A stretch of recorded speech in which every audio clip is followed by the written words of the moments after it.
In what may be described as a setback for prosecutors in Shell and Eni Nigeria oil block trial, a retired Swiss oil executive who previously said he had knowledge of illicit dealings over a Nigerian oil block involving Royal Dutch Shell plc and Eni has reversed his statement at a trial in Milan.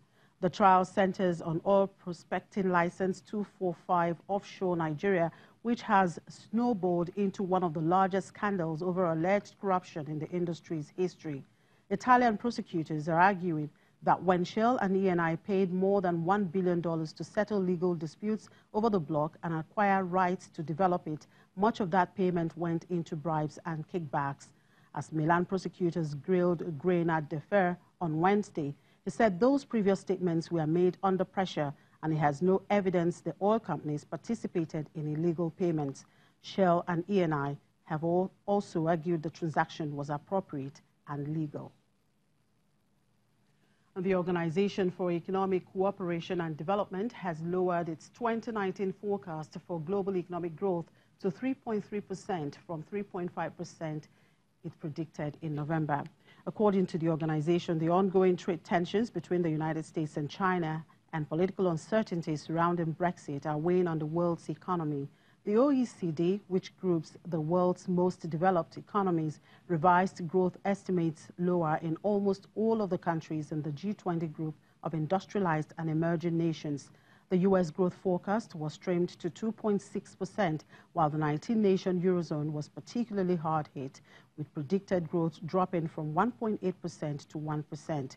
The forecast for Germany sank to 0.7% from 1.4%, while Italy fell from 0.9% growth into a recession at minus 0.2%.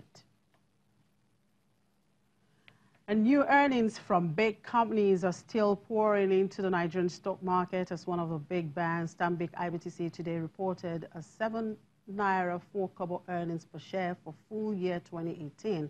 At intraday, the banking index was up 0.12%. Well, let's bring in Temple Ashaju to give us details. Hello, Temple. Well, earnings season is at its full gear. A number of them from the banking and consumer goods sector. How is the market reacting to these numbers pouring in?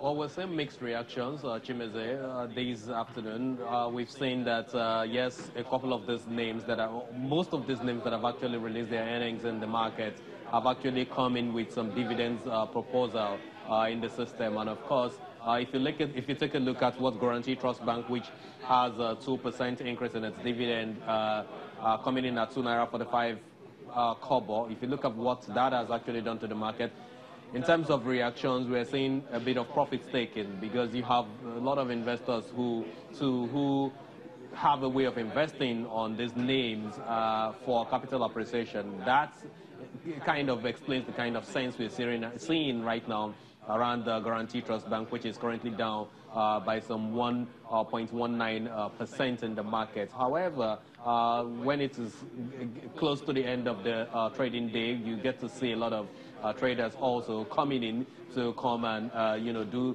a bit of buying. Those are sometimes a lot of traders that have just digested the earnings of this company. Sometimes they just dissect the results and get to see what kind of action to take. So that figure might change to a green number eventually. But right now, it's down some 1.1%, and we've seen some 18 million units of the company's shares also traded. We know there's a bit of buy sides there, but if you look at the sell side on it, it explains the fact that some investors have seen a bit of appreciation, and that's enough for profit for them. So that's why they'll be taking out some money on this particular counter. If you look at Stanbic IBTC, a while ago, Stanbic IBTC, in spite of a total 3 naira dividend that has been declared for that company, 1 naira in final, 1 naira 50 kobo in final, and 1 naira 50 kobo an interim, bringing it to a total of 3 naira. A while ago, it was actually on the downside, was losing some prices in the market, but a few minutes ago we checked and it was up 3%, and we've seen the numbers changing.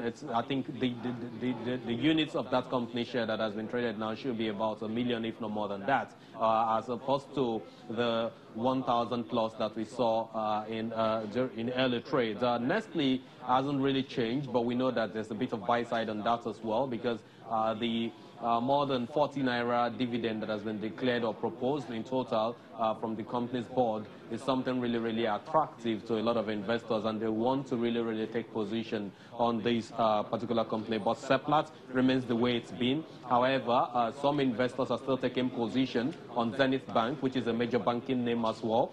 Zenith Bank has risen today by some 0.82%, and we've seen it some 30 million units of its share as traded in the market so far. So basically, you have some investors that are looking at these names from across the key sectors, industrial sector of the market. I'll talk about the Dangote Cement earnings that has come in, as well as consumer goods, where you have Nestle.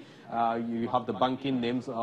3 banks now have released their earnings. Talk about Stanbic, Guaranty Trust Bank, and of course Zenith, which have all released their numbers. So you see a lot of traders taking position for different reasons on a lot of all these names, and that also gives them opportunity to rebalance their portfolio to see how they can, reduce holdings in it ahead of dividends that will come in. Then they want to also position for a couple of other names that will also be looking to release their results, their full year 2018 results in the market. But generally, the market is losing by some margins right now, 0.04% to 0.06%.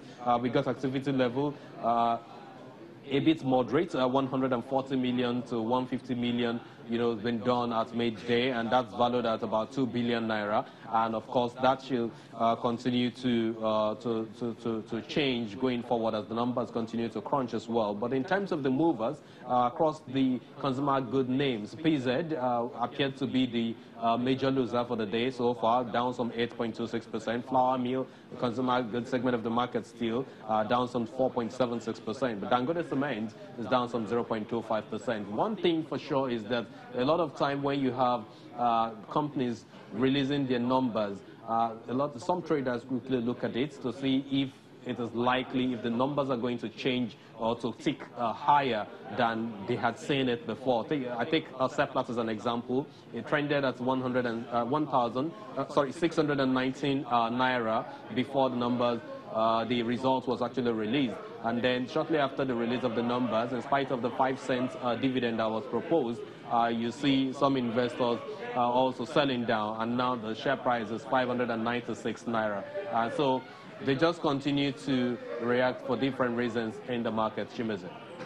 Well, thank you, Temple. While those earnings are pouring in, MTN seem to be gearing up to list in the Nigerian market. Well, let's see if that eventually happens, and I'm sure a lot of people will be expecting to see what they are going to do, or if they're going to keep to their words to list this time. Thank you, Temple. Well, that's a wrap on the show. Thank you for watching. I'm Chimeze Obi Iwawu.